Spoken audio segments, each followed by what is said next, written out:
Hello നമസ്കാരം. ഓണത്തിന് OTT release ചെയ്യാൻ പോകുന്ന ചിത്രങ്ങൾ ഏതൊക്കെയെന്നാണ് ഇന്നൊരു വീഡിയോയിൽ നോക്കാൻ പോകുന്നത്.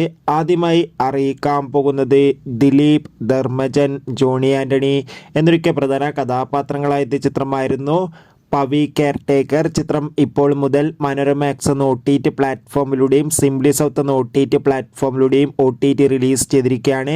ചിത്രം കണ്ടവരുടെ അഭിപ്രായം കമൻറ്റ് ചെയ്യുക. ആസിഫ് അലി, സുരാജ് എന്നൊക്കെ പ്രധാന കഥാപാത്രങ്ങളായ ചിത്രമായിരുന്നു അഡിയാസ് അമിഗോ.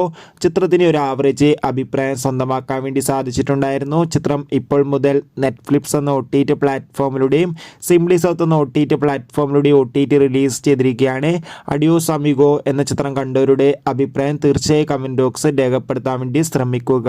അടുത്തതായി അറിയിക്കാൻ പോകുന്നത് ആസിഫ് അലി, ബിജു മേനോൻ എന്നൊക്കെ പ്രധാന കഥാപാത്രങ്ങളായ ചിത്രമായിരുന്നു തലവൻ. ചിത്രം മികച്ചൊരു വിജയം തന്നെയായിരുന്നു.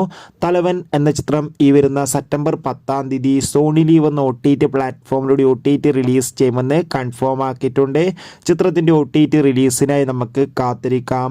ബേസിൽ ജോസഫ്, ഗ്രേസ് ആൻ്റണി, മനോജ് ഗജയൻ, അജു വർഗീസ് എന്നൊക്കെ പ്രധാന കഥാപാത്രങ്ങളായ ചിത്രമായിരുന്നു നുണക്കുഴി. ചിത്രം ഈ വരുന്ന സെപ്റ്റംബർ 13 C5 എന്ന OTT പ്ലാറ്റ്ഫോമിലൂടെ ഓണം സ്പെഷ്യലായി OTT റിലീസ് ചെയ്യുമെന്ന് കൺഫേം ആക്കിയിട്ടുണ്ട്.